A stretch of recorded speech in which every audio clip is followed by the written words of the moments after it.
It cost more money for him to keep her alive, and he was probably going to shoot her.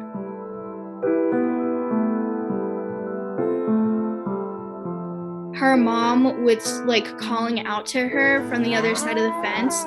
Ginny was so weak to the point where she was having a hard time breathing, but she took all of her energy and she was able to move back at her.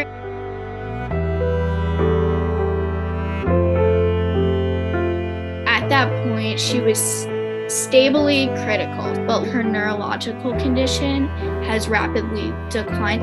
We really had to seriously consider euthanasia because nothing was working. I ended up needing to be the one to make the decision. I think it's the hardest thing I've done in my life. Ginny is going to be crossing the Rainbow Bridge in a few minutes, and she's held on as long as possible.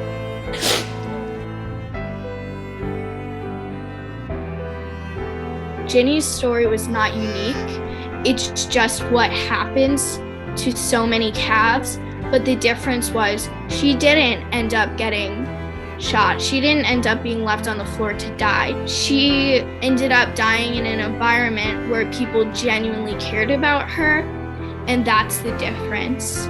Ginny was a victim of a family farm. This farm is the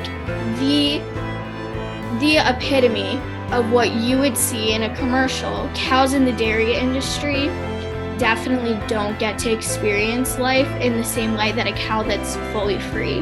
They're worthy of a life that's enjoyable to them, just like dogs, just like cats, just like humans.